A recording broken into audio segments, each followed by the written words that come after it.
Chapter number 6 तक। इन पहले 6 chapter, छठा तो प्रैक्टिस क्वेश्चंस है उसके अंदर ऑब्वियसली। अगर हम इन टोटल देखें तो हमारे पास 8 चैप्टर हैं एट स्ट्रेच, जो हमारे मेरे वाले पोर्शन में आते हैं, और एक पोर्शन जो कि वो मेरे वाले में फॉल नहीं करता, लेकिन अदनान साहब ने कहा कि वो भी मैं करवा दूं, जो स्टैटिस्टिक्सल पोर्शन है तो वो भी बीच में डाल दें।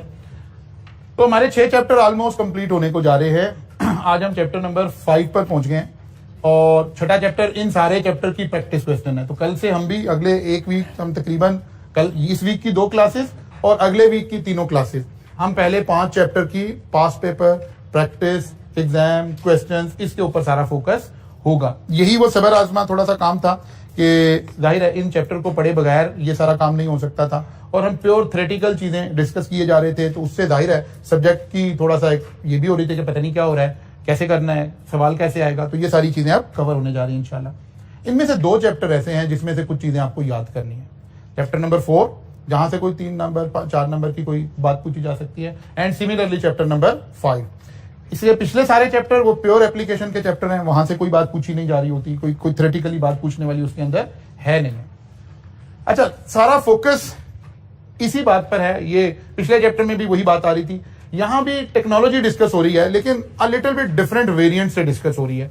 एक्चुअली इसीलिए ये दोनों चैप्टर वो हैं जहां से हम कह रहे हैं कि कोई सवाल पूछा जा सकता है, बिकॉज ये आज के दौर में किससे रिलेट कर रहे हैं, टेक्नोलॉजी से रिलेट कर रहे हैं। तो यहां हम कह रहे हैं technological disruption and business environment, यानी अब एक लफ्ज, एक टर्म हम यूज करने लगे, और ये दोनों चैप्टर आपने आईकैप की किताब से कर लेने। वैसे तो आप कहीं से भी कर लें, लेकिन वो जो दायरे हम कई दफा बात डिस्कस कर चुके हैं कि जो बेस्ट स्ट्रेटजी हो सकती है वो आप किताब के खौफ को अपने अंदर से निकाल लें। आप किसी भी नोट्स को भी उठाएंगे तो वो यहीं से कॉपी पेस्ट करके फिर रीअरेंज कर दिया जाता है चीजें। तो व्हाई नॉट हम ओरिजिनल टेक्स्ट पर ही चले जाएं, ताकि जहां से एग्जामिनर ने चीजें पिक करनी है। तो सबसे पहले कि एक कॉन्सेप्ट आ रहा है कि डिसरप्टिव टेक्नोलॉजी से मुराद क्या है। Is an invention that significantly alter the way consumer industries. क्या बात लिखी हुई है, वो कह रहे हैं ये ऐसी टेक्नोलॉजी है। डिसरप्टिव टेक्नोलॉजी से मुराद हमारी क्या है, ऐसी टेक्नोलॉजी जो किसी कारोबार के अंदाज को बदल दे, उसके तरीके को बदल दे, किसका, या कस्टमर का, या कंज्यूमर का, या इंडस्ट्री का, या प्रोसेस का, या ऑपरेशन का। यानी जब टेक्नोलॉजी आए तो ऑब्वियसली अगर वो जरा सिग्निफिकेंट इंपैक्ट लाई है टेक्नोलॉजी, तो वो क्या करेगी, उस बिजनेस के प्रोटोकॉल्स को चेंज कर देगी। उस बिजनेस, जैसे कन्वेंशनली वो बिजनेस हो रहा था, उससे निकलकर वो एक नए तरीके से होना शुरू हो जाएगा। ठीक है ना। This is called disruptive technology, means ऐसा टेक्नोलॉजी का इंपैक्ट जो इतना मटेरियल हो, इतना ज्यादा हो कि वहां जो नॉर्म्स ऑफ द बिजनेस है वो चेंज हो जाए। इसको हम कह रहे हैं डिसरप्टिव टेक्नोलॉजी। मसलन बहुत सारी एग्जांपल्स आएंगी, सारा चैप्टर इसी एग्जांपल से भरा पड़ा है। वो कह रहा है जी, जो रिसेंट डेवलपमेंट हुई है ई बिजनेसेस के अंदर, इंटरनेट के अंदर, बाकी चीजों के अंदर, उसने क्या किया है, या हमारे पास जीपीएस सिस्टम आ गए। अब ये उबर क्रीम का सारा बिजनेस क्यों आया, इस जीपीएस की वजह से आया। अगर आपकी लोकेशन, ऐसे हर बंदे की लोकेशन ट्रेस ना हो सकती हो, तो फिर तो ये उबर और क्रीम का बिजनेस नहीं हो सकता था। इसका मतलब है इस जीपीएस सिस्टम ने क्या किया है, एज अ डिसरप्टिव टेक्नोलॉजी काम किया है कि नॉर्म्स चेंज हो गए हैं। अब क्या नॉर्म्स थे जी, जब उबर क्रीम नहीं था तो नॉर्म क्या थे, आप पैदल ट्रेवल करके किसी स्टॉप पे जाते थे जहां से आपको कैब मिल जाए। चेंज क्या आई, जीपीएस आया, आपकी लोकेशन आइडेंटिफाई होना शुरू हुई, और कह रहे आप क्यों आ रहे हैं, आपको तो असल में राइट चाहिए, तो हम आते हैं ना आपके पास। चेंज हो गया, सारा बिजनेस क्या हो गया, चेंज हो गया। अब वो दौर आपने देखा था कि जनाब, चले और ज्यादा पुराने दौर से शुरू करते हैं कि मूवीज देखनी शुरू कर दी तो वीसीआर आ गया, वो एक ट्रेडिशनल शॉप आ गई जहां से जो है वो फिल्म किराए पर मिला करती थी, फिर सीडीज आ गई, फिर ये हो गया, फिर करते करते करते फिर पिछले 4-5 साल में चले जाएं तो लोगों ने कहा यार नहीं मूवी डाउनलोड कर लेते हैं यार, फलां साइट से जो भी लेटेस्ट मूवीज हैं वो डाउनलोड हो जाती है, ये हो जाता है वो। आज लोग कहते हैं भाई मैं डाउनलोड क्यों कर लूँ, मेरे पास इतनी स्पेस तो नहीं है, इतनी कैपेसिटी तो नहीं है, मैं इतना टाइम लगाऊं पहले डाउनलोड करने। नेटफ्लिक्स ने आके बिल्कुल नई दुनिया का आगाज कर दिया इस वाली इंडस्ट्री के अंदर। हर वो शोबा जहां टेक्नोलॉजी आई और उसके नॉर्म्स के अंदर चेंज आ गई, हम उसको क्या कह रहे हैं, डिसरप्टिव टेक्नोलॉजी कह रहे हैं। अच्छा जी, मसलन इसमें 2-3-4 टेक्नोलॉजीज का ज्यादा जिक्र हो रहा है। एक तो यही जीपीएस की वजह से बहुत सारे इंपैक्ट आए, उसका जिक्र आपके इसके अंदर आपको नजर आएगा। फिर ई कॉमर्स का जिक्र नजर आएगा, इसकी वजह से बहुत सारी चीजें चेंज हो गई, इसका जिक्र नजर आएगा। फिर वो क्रिप्टो करेंसी, उसको हम ब्लॉकचेन बोलते हैं, उसका जिक्र नजर आएगा कि यार ब्लॉकचेन की वजह से एक नई दुनिया आगाज हो गई, एक नया वो हो गया। एक वक्त था, एक दौर था कि इंसानियत ने इसका नतीजा निकाला कि यार असल में वेल्थ तो रियल में सिर्फ क्या है, गोल्ड वेल्थ है, जो प्रीशियस चीजें हैं वो वेल्थ है, वो दौलत है। लेकिन एक वक्त आया कि इंसानियत ने कहा यार नहीं, हर वक्त गोल्ड तो नहीं उठा के फिर सकते ना, तो हमने गोल्ड को रिप्लेस कर दिया पेपर करेंसी के जरिए से। लेकिन पेपर करेंसी के ऊपर ही लिखा हुआ है कि एक्चुअली ये गोल्ड को रिप्रेजेंट कर रही है, लेकिन हमने उसका कायम मकाम किसको बना दिया, पेपर करेंसी को बना दिया। अब ये उस वक्त क्या हुआ था, डिसरप्टिव। फिर पेपर करेंसी को हमने और डिजिटल में कन्वर्ट किया। अभी ये वाली डिजिटल नहीं, वैसे पेपर करेंसी में पेपर को भी एलिमिनेट कर दिया। ऑनलाइन ट्रांसफर आने शुरू हो गई, ये एप्स आनी शुरू हो गई, डेबिट क्रेडिट कार्ड्स आने शुरू हो गए। इसने फिर क्या कर दिया, फिर नाम को चेंज कर दिया। फिर डेबिट क्रेडिट कार्ड से आगे चले तो पता चला नहीं यार, मोबाइल पे आ गया, सैमसंग पे आ गया, एप्पल पे आ गया, आप मोबाइल रखें, आपको कार्ड कैरी करने की जरूरत नहीं है। ये फिर टेक्नोलॉजी आ गई है। फिर उससे आगे चले गए, उन्होंने कहा यार नहीं, ये जो सेंट्रल बैंक और फुला और दिमाग और ये जनाब प्रूडेंशियल रेगुलेशंस और ये और वो, सबसे ज्यादा ब्लॉकचेन ने क्या किया, वो जो रेगुलेटर था ना, इंटरमीडिएटरी, मतलब हमारा हम जैसे भी ये सारी ट्रांजैक्शन पाकिस्तान में कर रहे हैं, तो हमारा एक इदारा है निफ्ट, NIFT। सारी बैंकिंग की कोई ट्रांजैक्शन आप किसी भी मीडियम से करें, वो ये कंट्रोल कर रहा है, जिसे हम क्लियरेंस बोलते हैं। चेक क्लियरेंस में गया हुआ जी, फुला काम हो रहा है, आप ऑनलाइन करें, जो भी करें, ये इदारा निफ्ट के जरिए से ये सारा काम हो रहा है। कहीं एक रेगुलेटर आ गया, और इस इदारे को बेसिकली कौन रिप्रेजेंट कर रहा है, state bank of Pakistan. State bank of Pakistan ने प्रूडेंशियल रेगुलेशंस दे रखे हैं, उन रेगुलेशन, उन उसूल, उन जाब्तों के तहत सारा कुछ चल रहा है। कहीं रेगुलेटर आ गया, ब्लॉकचेन टेक्नोलॉजी आई, उसने कहा यार ये रेगुलेटर कौन होते हैं। जब हम दुनिया एक ग्लोबल विलेज बन गई है, तो फिर ये स्टेट बैंक कौन है, state bank of Pakistan, state bank of India, state bank of फलां कंट्री, ये कौन है। बाय द वे, मैं बायर हूं, आप सेलर हैं, दैट्स इट, खत्म होगी बात। बीच में से सारे लोग निकल गए। तो इस टेक्नोलॉजी ने आके क्या कर दिया, एकदम से बहुत बड़ा इंपैक्ट डाल दिया। इसीलिए दुनिया की कांपे टांग रही हैं वो जो है वो डर गए हैं कि ये क्या होगा। उन्होंने कहा यार हम तो कंट्रोल नहीं कर सकेंगे, फंडिंग के ऊपर कंट्रोल नहीं ला सकेंगे, वरना आज 2022 तक आपका क्रिप्टो और ये सारी करेंसी सारी दुनिया में लीगलाइज हो गई होती। इसमें सबसे बड़ा प्रॉब्लम क्या आया, सबसे बड़ा प्रॉब्लम आया इसी के दरमियान में वो टेररिस्ट फंडिंग और फुला और वो सारा लहर चली हुई है। अब हम डर रहे हैं कि यार अगर इसको लीगलाइज कर देते हैं तो फिर तो आप फंडिंग को तो रोक ही नहीं सकते, फिर तो कुछ करने की जरूरत नहीं है। एक मोबाइल से, एक चीज से सारी दुनिया जैसे मर्जी कर रही होगी। तो लोग डर गए हैं कि यार अगर हम इसे लीगलाइज करेंगे तो सारी दुनिया हमारे ऊपर पाबंदियां ना लगाना शुरू कर दे। लेकिन इसने बहुत बड़ा इंपैक्ट डाल दिया उस सारे के ऊपर। अब फिर बात हुई है कि इसको इंटरेस्ट के तरीके से पढ़ेंगे ना। अब आप आईटी तो पढ़ नहीं रहे हैं, आईटी तो आपका सब्जेक्ट नहीं है, लेकिन आईटी का इंपैक्ट इतना बड़ा है कि अनफॉर्चुनेटली हर बंदे को आईटी सीखनी पड़ रही है। तो अब इसके ऊपर मैं कुछ थोड़ा सा आपको असिस्ट भी करूंगा, फर्दर असिस्ट करूंगा इंशाल्लाह। अगरचे वो सारा काम आप खुद कर सकते थे, लेकिन इसीलिए कि बच्चे का मिजाज ऐसे नहीं है, बच्चे को ग्रूम ऐसे नहीं किया जा रहा कि टीचर कोशिश कर रहा है यहाँ हर बात मैं एक्सप्लेन कर दूंगा खड़े होके। यस ऑफ कोर्स एक ओवरव्यू सिलेबस में रिक्वायर्ड है, एक ओवरव्यू टीचर बताएगा, समझाएगा, लेकर चलेगा, लेकिन बच्चे को इस काबिल करेंगे कि यार वो इन बातों को इससे बेहतर लेवल पर अंडरस्टैंड कर ले। क्रिप्टो करेंसी की साइंस क्या है, फुला क्या है, फुला क्या है। मैंने शायद आज भी आपके ग्रुप में एक वीडियो सेंड की हुई है। ऐसे में चंद वीडियोस एज एन असाइनमेंट आपको सेंड कर दूंगा, ताकि आपको थोड़ा सा एक रियल साइड भी नजर आ रही हो कि अच्छा ये हो रहा था, इसका ये इंपैक्ट आया, अच्छा यहाँ ये आ गया। मतलब आप उस कार मैन्युफैक्चरिंग में देखें, वहां इंसान ही कोई नहीं, पूरी गाड़ी हो रही है रोबोटिक उससे हो रही है। अभी इसका जिक्र आएगा हमारे सिलेबस में, मैंने वो क्यों वीडियो आपको सेंड की जी। ब्लॉकचेन का मतलब यही होता है, दो मीनिंग है। ब्लॉकचेन का मतलब होता है कि कोई एक सॉफ्टवेयर सारे लोगों को मैनेज कर देगा, बायर एंड सेलर को मैनेज कर देगा, बीच में से रेगुलेटर निकल जाएगा। एक्चुअल मीनिंग ये है। ब्लॉकचेन में एक तो टेक्नोलॉजी ब्लॉकचेन ने अडॉप्ट करके जहां से शोहरत हासिल की ना दुनिया भर में, फाइनेंशियल शोहरत जहां से हासिल की, वो बिटकॉइन था। फिर बिटकॉइन के नीचे दायरा, अब ये आप बिटकॉइन को कहिए कि क्रिप्टो करेंसी आ गई, अब उसके अंदर दायरा बिटकॉइन तो एक खास कॉइन को रिप्रेजेंट कर रहा है, लेकिन उसके अंदर तो बहुत सारे सैकड़ों कॉइन्स आ चुके हुए हैं। तो क्रिप्टो करेंसी ने यहां से फाइनेंशियल शोहरत हासिल की। इससे पहले ये जो हमारी ब्लॉकचेन थी ना, ब्लॉकचेन असल में एक सॉफ्टवेयर का नाम था। एक कंपनी ने एक सॉफ्टवेयर बनाया, उसने कहा जी आप हमारी एक प्रोडक्ट खरीदें, ये एक बंदे को एक प्रोडक्ट उन्होंने सेल कर दी, ठीक है। तो उसने कहा यार आप ना 4 लोगों को आगे सेल करेंगे, आप चीजें सेल करेंगे, ये हमारी प्रोडक्ट हमारी कंपनी से नहीं मिलेगी, ये सिर्फ कस्टमर टू कस्टमर आगे चलेगा। फिर आप जिसको सेल करेंगे फिर वो आगे 4, फिर आगे 4, फिर आगे, ये भी ब्लॉकचेन टेक्नोलॉजी थी। यहां हो क्या रहा है, ये सॉफ्टवेयर बायर सेलर को मिलवा भी रहा है और रेगुलेटर का रोल भी प्ले कर रहा है। इस सारी टेक्नोलॉजी को हम क्या कह रहे हैं, ब्लॉकचेन कह रहे हैं। ठीक है, इसके ऊपर भी मैं आपको थोड़ा सा और चीजें शेयर कर दूंगा ताकि अगर आप थोड़ी तफसील लेना चाहें तो वो ले लेंगे। जी जी, सारी ब्लॉकचेन है। अनफॉर्चुनेटली इस वक्त पाकिस्तान में तो ये इलीगल करार दिया हुआ हमने इसको, ये जो नेटवर्क मार्केटिंग थी, ब्लॉकचेन थी, इसको हमने इलीगल करार दिया हुआ है। ठीक है, बिटकॉइन के ऊपर अभी हमारी राय इन बिटवीन है, लीगल है नहीं है, इसके दरमियान हम अभी सोच विचार कर रहे हैं। इदारा पाकिस्तान, बात समझ आ गई नहीं क्या कह रहे हैं? हाँ हो सकता है, मैं फिर उससे ये वाली न्यूज से मैं अपडेट नहीं हूँ। ठीक है ना, इस न्यूज से मैं अपडेट नहीं हूँ, तो मैं वही कह रहा हूँ कि अभी इन बिटवीन हम चल रहे हैं। कोई असल में कोई रूल अवेलेबल नहीं है, तो उसको बैन करने का भी रूल अवेलेबल नहीं है, उसको अलाउ करने का भी रूल अवेलेबल नहीं है। जो रियल प्रॉब्लम उसके पीछे अगर लीगल साइड हम उसकी देखें, किसने बैन किया है? State bank. अच्छा, स्टेट बैंक, मैं वही कह रहा हूँ ना, इसीलिए मैंने ज्यादा मुहतात लफ्ज इस्तेमाल किया कि इन बिटवीन अभी हम चल रहे हैं। अच्छा जी, फिर आ गया जी कि ऐसा हो क्यों रहा है?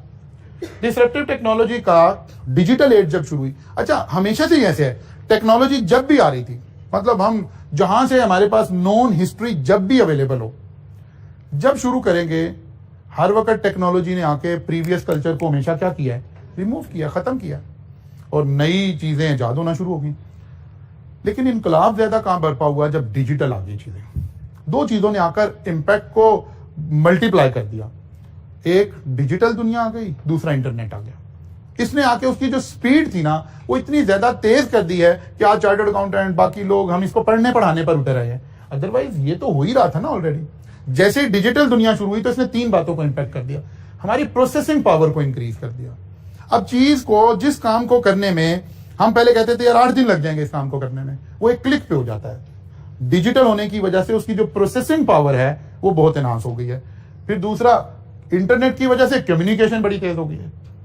तीसरी, पता, ये दोनों चीजें आ जाती, लेकिन अगर स्टोरेज कैपेसिटी इंक्रीज ना होती तो तब भी थोड़ा बंद बंदा रहता, इतना इनकलाब इतनी तेजी से ना था। एक शख्स की सारी जिंदगी का डाटा, उसकी सारी जिंदगी की मेहनत उसकी एक यूएसबी के अंदर आ जाती है। हाँ ये वैसी सी यूएसबी है, ठीक है ना। एक ऑथर की सारी जिंदगी की बातें वो एक यूएसबी फिल नहीं हो सकती उससे। तो स्टोरेज कैपेसिटीज ने भी बहुत बड़ा रोल प्ले कर दिया। इन 3 चीजों ने आकर टेक्नोलॉजी का जो इम्पैक्ट है वो इतना विजिबल करना शुरू कर दिया कि आज हम खड़े होकर रोज ये बहस कर रहे होते हैं कि सर सीए का क्या बनेगा। लोग तो कह रहे हैं 2000 फलां के बाद सीए की जरूरत नहीं होगी, वो एक्सपर्ट सिस्टम उनकी वजह से, आर्टिफिशियल इंटेलिजेंस की वजह से, मशीन लर्निंग की वजह से, ये जो 2 नए शोबे आ रहे हैं ना, आर्टिफिशियल इंटेलिजेंस, मशीन लर्निंग, इन्होंने आकर ये सोचने पर मजबूर कर दिया है कि यार हम तो पहले सोच रहे थे कि ठीक है मशीनें काम तो करेंगी, लेकिन ये वाले काम थोड़े कर लेंगी कि बिल्कुल एज अ ह्यूमन बीइंग हमारी सारी चीजों को रिप्लेस कर देगी।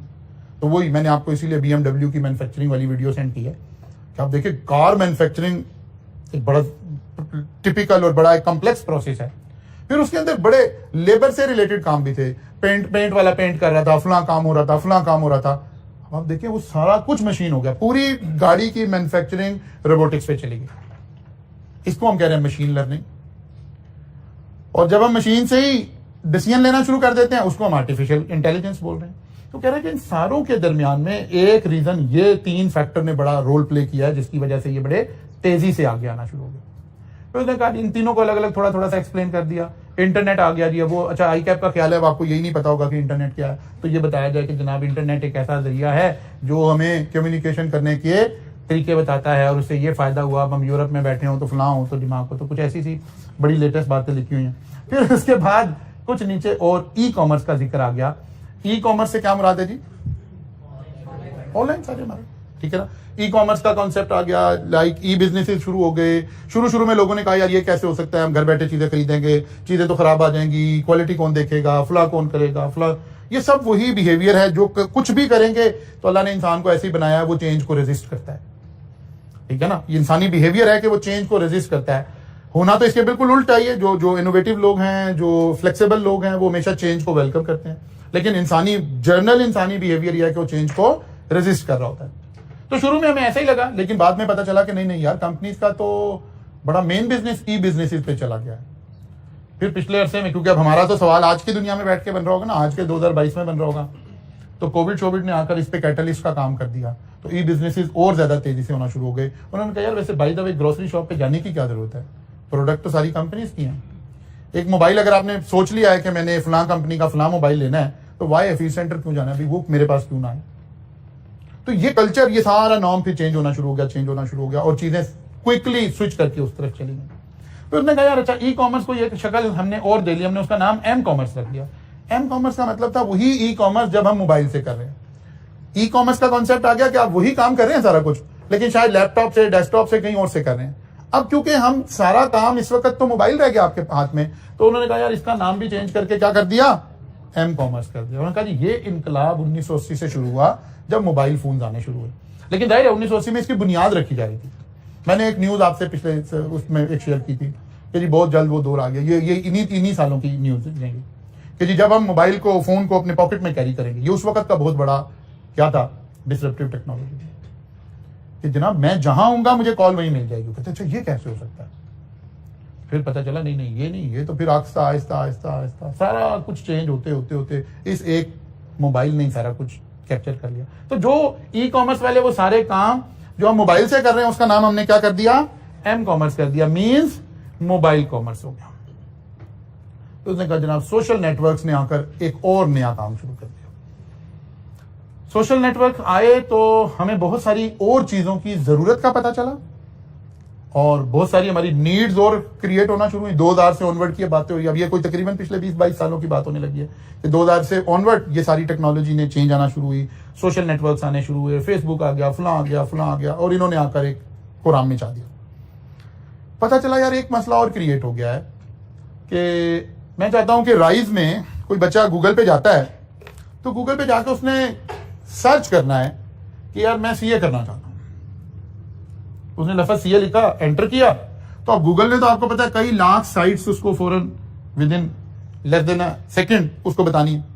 अब एक नई दौड़ शुरू हुई, क्या जी, कि भाई नाम किसका पहले आएगा। तो क्या आ गया जी, सर्च इंजन ऑप्टिमाइजेशन, एसईओ एक अलग से साइंस बन गई। उन्होंने कहा यार आप हमें बताएं, ये अलग से लोग हैं, ये अलग से एल्गोरिदम्स हैं, कुछ लोग इसकी सर्विसेज प्रोवाइड करते हैं, आपकी कंपनी में आते हैं, आपको अप्रोच करते हैं, वो कहते हैं जनाब हम आपकी कंपनी को पहली 3-4 कंपनीज में शामिल करवाएंगे, आप हमें दें, लेकिन इसके ऊपर कंटिन्यूसली काम करना पड़ेगा, कंटिन्यूसली कमांड्स लगानी पड़ेगी, कंटिन्यूसली चीजें ऐसे रखनी पड़ेंगी, उसके अंदर एल्गोरिदम्स दूसरा यूज करने पड़ेंगे, ताकि पता चले ना जब आप आज कुछ भी जरा सर्च करके देखिएगा तो वो आपको जो साइट्स बता रहा होगा वो कई लाख बता रहा होगा कि जी 1 लाख ऑप्शन है आपके पास।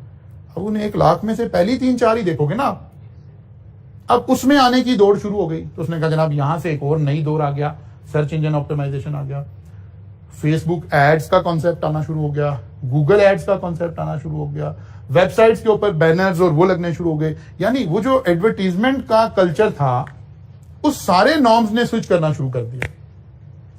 मुझे याद है 2007 से लेकर ईयर 2007 से लेकर गुड 2015 तक ये सारे कॉलेजेस, हम मतलब अपने सेक्टर से अगर एग्जांपल लें, इन सारे कॉलेजेस का जो मेन अखबार होते थे ना उनके साथ कांटेक्ट होता था, और जो आपकी एडवर्टाइजिंग एजेंसी होती थी उसको हम कहते थे आज भी कभी, अब तो खैर अखबार की शक्ल देखिए ऐसा हो जाता है, ठीक है ना, तो वो जंग अखबार पे page number 3 is the most appropriate place कि जहां आप एडवर्टाइज करते थे, या फ्रंट पेज वो ज्यादा महंगा होता था, पेज नंबर 3 ताकि अखबार पलटें तो सबको पता है कि यहां मेन ऐड आ रही है।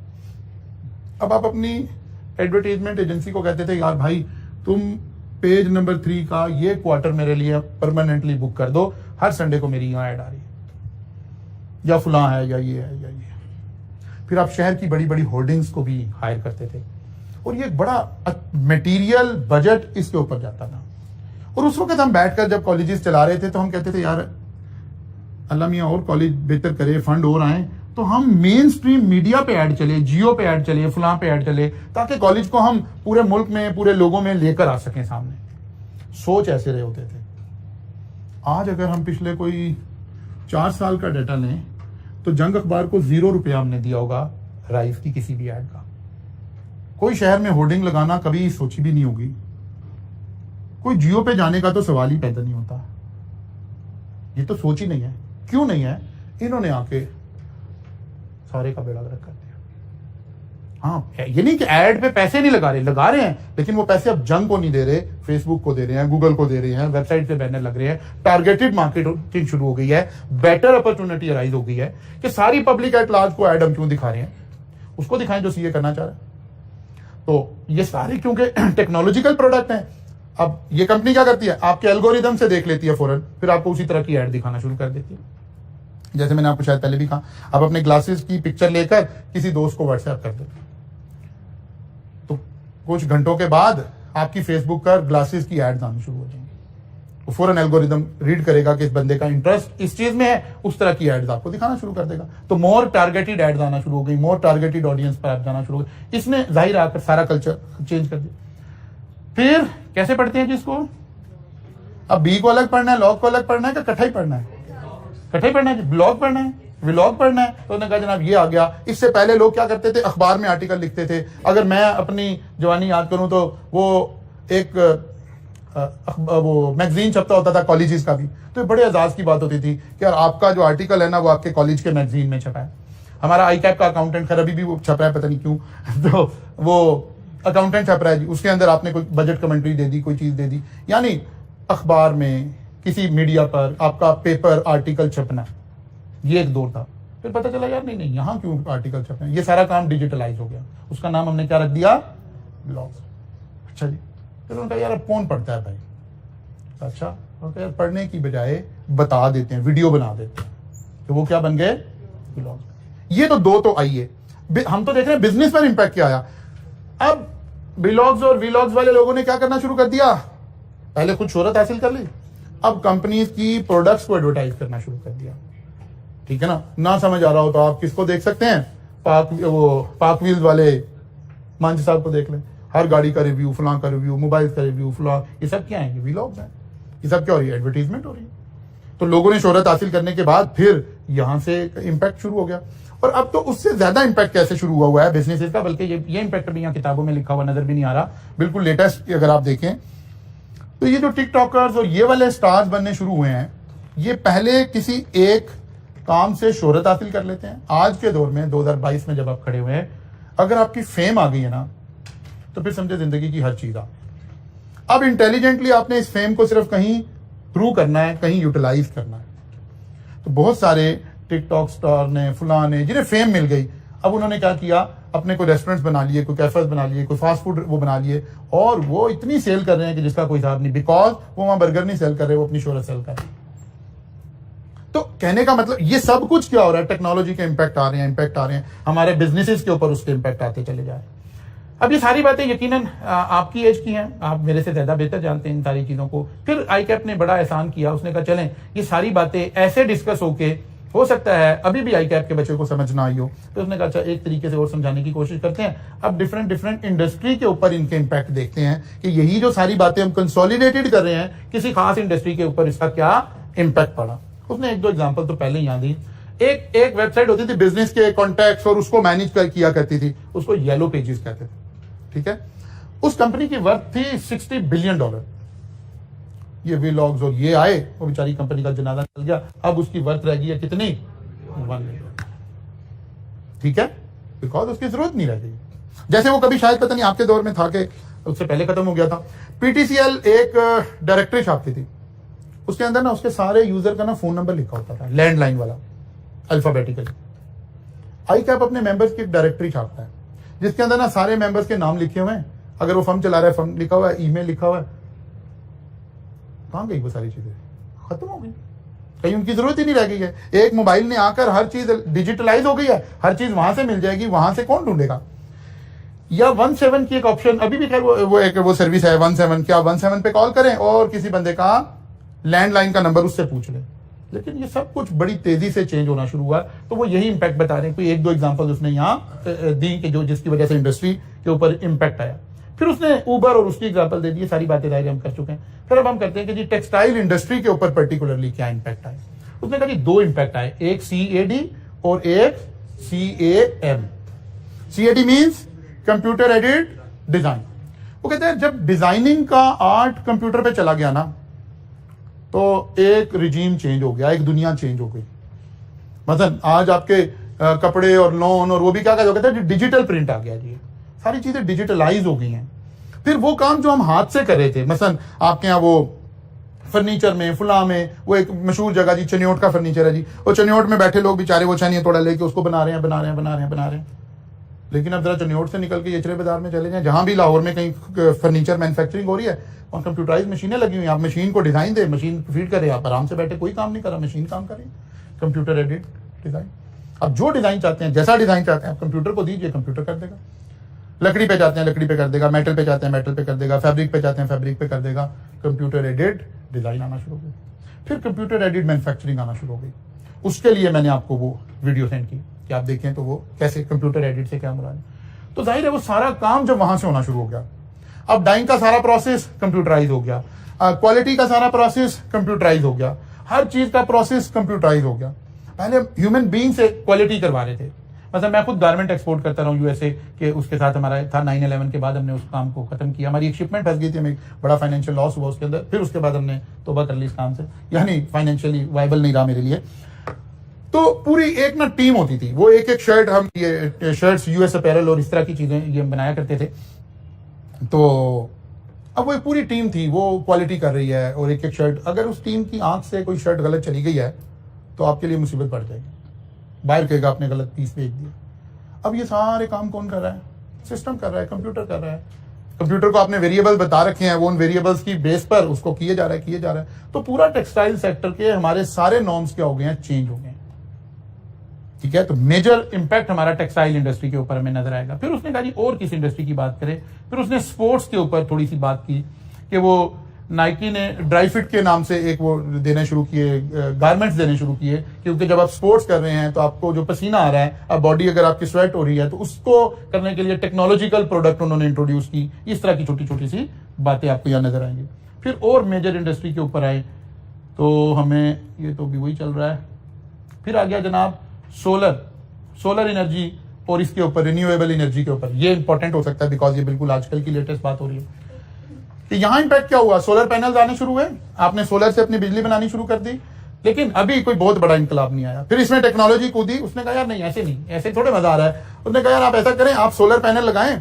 आप सोलर पैनल लगाते हैं तो दो बड़ी कॉस्ट आ रही थी आपके पास, एक उस सारे सिस्टम को लगाने की कॉस्ट और एक बैटरीज लगाने की कॉस्ट। अब बैटरीज ऐसी चीजें थी जो जिसकी कोई लाइफ थी 2 साल 5 साल, तो लोग हेजिटेट कर रहे थे यार अच्छा इतने पैसे लगाएंगे, फिर ये जितना बिल बचा के हम खुश हो रहे होंगे ना, तो 3 साल बाद जब बैटरीज बदलेंगे ना तो उतने ही पैसे लग जाएंगे। अब उसमें टेक्नोलॉजिकल इंप्रूवमेंट हो रही है। उन्होंने कहा नहीं, आप अब नई तरह का सोलर सिस्टम लगाएं जिसमें बैटरीज कोई नहीं लगी हुई है। आप सोलर सिस्टम लगाएं, पावर जनरेट करें, ये पावर आपने अपने घर में कंज्यूम नहीं करनी। हमने ग्रीन मीटर्स आपको दे दिए हैं, वापडा से ले लें। ये मीटर क्या करेगा, आपकी जितनी सोलर एनर्जी प्रोड्यूस हुई है वो वापडा को सेल कर देगा, और आप वापडा से लाइट लेकर कंज्यूम करते रहें। बैटरीज लेने की कोई जरूरत नहीं है। आप सारा दिन बिजली बनाएं, जितने यूनिट बनाए हैं वो वापडा को आपने सेल कर दिए, ये मीटर उसको रिकॉर्ड करता रहेगा। यहां ये टेक्नोलॉजी आ रही है। आपने रोज के 100 यूनिट बनाए, वापडा को सेल कर दिया। हो सकता है आपने आज कंज्यूम 120 कर लियो, तो 20 यूनिट का आपको बिल आ जाएगा। अब ये सोचने की जरूरत ही नहीं है मेरे पास बैकअप कितना है कितना नहीं है। आप डे लाइट में जितनी आपकी रिक्वायरमेंट है उससे ज्यादा यूनिट बनाकर दिन में इतने यूनिट बेच दें, वापडा को सप्लाई कर दें कि रात में जो आपने कंज्यूम करनी है वो भी उसी में कंसिडर हो जाए, तो इफेक्टिवली आपका बिल 0 हो जाएगा। अब सोलर टेक्नोलॉजी को सोचने का अंदाज इस मीटर के बाद चेंज हो गया, क्योंकि वो बैटरीज रिमूव हो गई जो बीच में हमारे कॉन्सेप्ट को डिस्टर्ब कर रही थी। जी नहीं, बिल्कुल नोन, अब ये बिल्कुल ओपन सीक्रेट हो गया। और एक अच्छा, लोग कहते हैं कि आप खान साहब पे वही करते रहते, तनकीद ही करते थे। एक अच्छा काम ये किया खान साहब की गवर्नमेंट ने, इस मीटर को लेने के लिए ना एक एनओसी चाहिए होता था वापडा से, इन्होंने उसको भी खत्म कर दिया। पहले ये जरूरत थी कि ये मीटर वापडा ही देगा, खान साहब की गवर्नमेंट ने इसको भी खत्म कर दिया। अब ये मीटर मार्केट में ओपन, जो सोलर का काम कर रहे हैं ना जो लोग, वही आपको मीटर भी प्रोवाइड कर देंगे। अब वो एनओसी लेने में जो तकरीबन 6 महीने लग जाते थे, अब वो टाइम 6 महीने से रिड्यूस हो गया, कोई तकरीबन 60 डेज का प्रोसेस रह गया ये मैक्सिमम। उसको भी अगर आपके थोड़े से ताल्लुकात और जल्दी कर लेंगे। इसीलिए तो इसको यहां डिस्कस कर रहे हैं अब हम कि अब सोलर टेक्नोलॉजी बिल्कुल डिफरेंटली बिहेव करने जा रही है। अब आपको यही बात ये सारा यहां पर लिखी हुई है कि ये मीटर्स आ गए, यहां से आप पावर जनरेट भी कर सकते हैं, पावर सेल भी कर सकते हैं, और जितनी आपकी रिक्वायरमेंट है आप उससे डबल रिक्वायरमेंट का सोलर पैनल लगा लें ताकि डे में डबल बिजली प्रोड्यूस हो जाए, फिर आप रात को भी अपनी बिजली यूज करें, आपको बैटरी से बैकअप लेने की अब कोई जरूरत नहीं रही। फिर उसके बाद एक और अच्छा कॉन्सेप्ट जो डिस्कस हो रहा है इस किताब के अंदर, that is internet of things. Internet of things, IoT। Internet का तो लफ्ज सुना है आपने अपने, लेकिन मेरा ख्याल ये लफ्ज पहली दफा सुन रहे होंगे आप। इंटरनेट का तो क्या मतलब था? कनेक्टिंग पीपल, लोग एक दूसरे से कनेक्ट हो रहे हैं। मैं आप व्हाट्सएप से कनेक्ट हो रहे हैं, ईमेल से कनेक्ट हो रहे हैं, फेसबुक से कनेक्ट हो रहे हैं वाया इंटरनेट। ये एक रिजीम था। जब इंटरनेट पीपल को कनेक्ट कर रही थी, ये एक दौर आ गया। अब वो कह रहे हैं कि नहीं, पिछले 10 सालों के अंदर इंटरनेट ने पीपल्स को नहीं, डिवाइसेस को कनेक्ट करना शुरू कर दिया। Devices are connected with people और devices are connected with devices. पहले इंटरनेट का इस्तेमाल क्या था? मैंने आपको ईमेल करनी है, मैंने आपको व्हाट्सएप कॉल करनी है, मैंने आपको व्हाट्सएप मैसेज भेजना है, मैंने आपको सोशल मीडिया पे फॉलो करना है, ये इंटरनेट का इस्तेमाल था। नहीं, मैं यहां बैठा हूं, मैंने घर का अपना एसी ऑफ करना है। मैं देखा यार ये इतने बज गए, ये बच्चा अभी भी नहीं उठा होगा, इसका एसी बंद कर देता हूं, मैं यहां से खुद ही उठ जाएगा। Now this is internet of things. अब चीजें इंटरनेट से कनेक्ट हो गई हैं, फिर चीजें आपस में कनेक्ट हो गई हैं। आप अपने घर का डोर जो है वो अपने मोबाइल से ऑपरेट कर लीजिए, आप अपने घर की मोटर अपने मोबाइल से ऑपरेट कर लीजिए, आप अपनी बाकी की डिवाइसेस को ऑपरेट कर लीजिए। जब हमने, यानी पहले वाईफाई टेक्नोलॉजी आई ना, ये मशीन से मशीन को कम्युनिकेट करवाने में करे, अब हमने इसको इंटरनेट के जरिए से कनेक्ट करना शुरू कर दिया। असल में हो क्या रहा है, जो हम सेंसर्स बना रहे थे ना, मतलब 2 तरह के सेंसर्स हमने बनाए, इसका भी किताब में कहीं जिक्र आपको नजर आएगा। एक सेंसर हमने बनाए जिन्होंने चीजों को सेंस करना शुरू किया, ठीक है, और एक सेंसर बनाए हमने जो वाईफाई, ब्लूटूथ, इंफ्रारेड और इस तरह की चीजें डेवलप होना शुरू। पहले चीजें डेवलप होती हैं, फिर उसकी एप्लीकेशन शुरू हो जाती है इधर उधर। मतलब वाईफाई टेक्नोलॉजी आई, पहले हमने डिवाइसेस में उसको इस्तेमाल किया खाली, फिर मैंने देखा कि नहीं यार, ये डिवाइसेस से हम आगे जा सकते हैं। अब हम अपना एसी भी इसके साथ कनेक्ट कर सकते हैं, घर की मोटर भी कर सकते हैं, घर का गेट भी कर सकते हैं, बाकी चीजें भी कर सकते हैं, फिर और बहुत सारा कुछ कर सकते हैं। सिक्योरिटी सिस्टम सारे के सारे इसके साथ अटैच हो सकते हैं। ऐसे ही आपने वॉइस सर्च इंजन आ गया। पहले आप सर्च इंजन टेक्स्ट से यूज कर रहे थे ना, अब आप वॉइस भी रिकॉग्नाइज कर लेते हैं। अब ये अभी हम क्या कहां यूज कर रहे हैं इसको? सर्च इंजन में हम बजाय इसके कि टाइप करें, हम वॉइस से कहें कि ये सर्च हो जाए। हम अपने मोबाइल में वॉइस मैसेज दें और वो इसको अंडरस्टैंड करे, ये काम चल रहा है। अब इंटरनेट ऑफ थिंग्स हमें बता रहा है कि नहीं, जब हम इसको अप्लाई करना शुरू करेंगे ना, तो ये वॉइस की टेक्नोलॉजी कुछ अरसे के बाद कैसे आएगी? ये टेक्नोलॉजी मैं अपने डिवाइसेस में लगा चुका होऊंगा, और मैं रूम में एंटर होऊंगा और मैं कहूंगा एसी ऑन हो जाओ तो ये ऑन हो जाएगा, जाते हुए से कहूंगा ऑफ हो जाओ तो ऑफ हो जाएगा। बिकॉज इंसान ने तो हडरामी की कसम खा ली है ना। अभी पहले हमें एसी खुद बंद करना पड़ रहा था, फिर रिमोट आ गया। मैंने कहा यार क्या बात है, मतलब हमने वो दौर देखा हो ना कि जनाब मैं सबसे छोटा भी था घर में, तो अब टीवी का चैनल चेंज करना है तो किसकी बारी आनी है? मेरी बारी। अभी तो रिमोट आया नहीं था, उस वक्त तो टीवी के पास जाके चैनल चेंज करना पड़ता था। अच्छा जी चलो जी, जाके मेरी जिम्मेदारी टीवी। फिर जब रिमोट आ गया, मैंने कहा क्या बात है, ये तो उठना ही नहीं पड़ेगा। अब वो रिमोट से आगे वो कहते हैं यार रिमोट भी ढूंढना पड़ेगा, ये क्या बकवास है, मोबाइल क्यों नहीं कर रहा? वो कहता है यही करना शुरू कर देगा। वो कहते हैं यार मोबाइल अब मैं जेब से निकालूं, ये क्या बात है? तो उन्होंने कहा अच्छा जनाब आप बोल के कहते हैं फिर भी चेंज हो जाएगा। तो ये इंटरनेट ऑफ थिंग्स का ये कॉन्सेप्ट है कि चीजें मूव कर रही हैं और ऐसे हमने चले जाना है। अच्छा जनाब, और इंटरनेट ऑफ थिंग का सबसे अच्छा कॉन्सेप्ट हमारा रिलीजन हमें बताता है कि जब हम जन्नत में चले जाएंगे तो जो ख्वाहिश करेंगे वो सामने हो जाएगा। अभी तो बोलना पड़ रहा है ना, तो इसकी जो इस टेक्नोलॉजी की जो ऑप्टिमम लेवल है वो जन्नत में बताया जा रहा है कि जो आप ख्वाहिश करेंगे वो आपके सामने हो जाएगा। अभी तो हम टाइप कर रहे हैं, लिख रहे हैं, चल रहे हैं, कर रहे हैं, तो अल्लाह बता रहा है कि नहीं जो आप ख्वाहिश करेंगे वो होना शुरू हो जाएगा। अच्छा जी, वो फिर कहते हैं जनाब इन बच्चों को समझाने की कोशिश करें कि एजुकेशन पे क्या इंपैक्ट आए। तो उन्होंने कहा नहीं ये बात समझ आ गई है कि एजुकेशन पे क्या इंपैक्ट है। कोरोना ने सब कुछ समझा दिया है कि जनाब ऑनलाइन एजुकेशन कैसे लेते हैं। अच्छा एक ही बच्चा लेक्चर ले तो उससे लेक्चर कैसे लेते हैं, ठीक है ना। और CS* पे ये कैसे लिखते हैं कि जी एनीवन रिक्वायर्ड फलां टीचर के लेक्चर नोट, कोई शेयर कर सकता है, कोई कुछ। तो वो वही जिक्र आ रहा है कि कोविड में क्या हुआ, वाईफाई आ गया, टेक्नोलॉजी आ गई, ई-लर्निंग आ गई, ये सारा काम आ गया। अच्छा जी, फिर वो कहते हैं रिटेल के बिजनेसेस पर क्या इंपैक्ट हुए। देखो रिटेल का बिजनेस भी बड़े जबरदस्त तरीके से इफेक्ट हुआ, बिकॉज वहां ज्यादा चीजें वो हैं जिसमें आपने क्वालिटी जाके कोई चेक नहीं करनी। आपको ऑलरेडी पता है मैं फ्लॉम ब्रांड की चीज ले रहा हूँ, तो ये आप ऑनलाइन ऑर्डर करें, चीजें घर में आना शुरू हो जाएगी। हर अच्छा सा मुनासिब सा ग्रोसरी स्टोर जो है वो आपको इस वक्त क्या दे रहा है, होम सर्विसेज दे रहा है। तो आप उसकी साइट पर जाइए, वहां से जो जो सिलेक्ट कर रहे हैं आप चीजें वो सिलेक्ट कीजिए, वो घर पे दे देंगे आपको, घर जाने की ग्रोसरी करने की कोई खास जरूरत नहीं है। फिर वो कहता है जी इलेक्ट्रॉनिक मीडिया पे क्या इंपैक्ट आया, तो ये तो सारों पर इंपैक्ट डाल रहा है, नेटफ्लिक्स, टीवी, 3D 4D फलां, ये सारा इंपैक्ट कहाँ आ रहा है, ये इसी टेक्नोलॉजी के ऊपर आ रहा है। बेहतर से बेहतर रेजोल्यूशन आना शुरू हो गई, लोगों ने अपने घर में अपने वो बनाने शुरू कर दिए, सिनेमा बनाना शुरू कर दिया। मतलब ये कल्चर पिछले 10 साल में बड़ा तेजी से आ गया कि हर वो रीजनेबल सा आदमी जो थोड़ा लिबरल भी है वो कहता है बच्चों को सिनेमा में क्या भेजना है, बेसमेंट में एक बड़ा सा रूम बना लेते हैं, वहीं पर हम अपना सारा सिस्टम इंस्टॉल कर लेंगे, बिकॉज अब क्वालिटी आप वहीं पर भी देख सकते हैं, बेहतर क्वालिटी, बेहतर साउंड सिस्टम, आपको सारा कुछ मिल जाएगा। तो बहुत सारा ये सारा एरिया भी उसी टेक्नोलॉजिकल चेंज में से गुजर रहा है। अब DHA में जाए तकरीबन हर दूसरे घर में जरूर आपको होम थिएटर बना हुआ नजर आएगा, बिकॉज अब लोग इस तरफ जाना शुरू हो गए।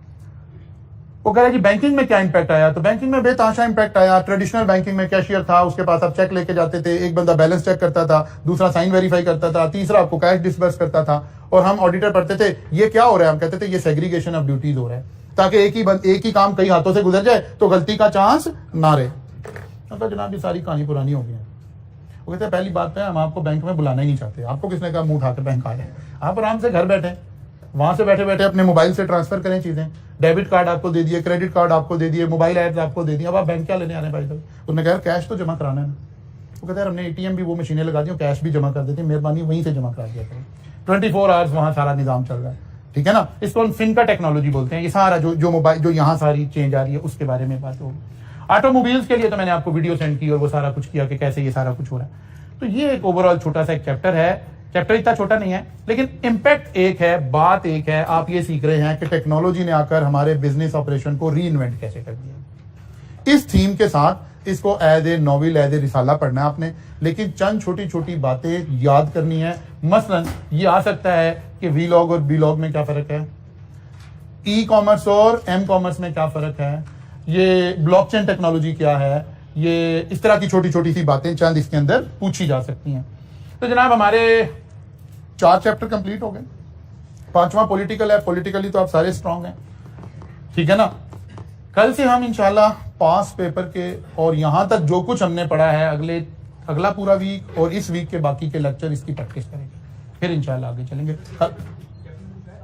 सॉरी नहीं, लास्ट टाइम 4 में से आ गया था, इसमें से नहीं आया, तो इसका ये भी मतलब समझ जाए, ठीक है ना। लेकिन ये कोई बात नहीं, हमें दोनों ही करने हैं, ठीक है। लास्ट टाइम 4 में से जो थ्योरेटिकल क्वेश्चन आ गया था वो 4 में से आ गया था।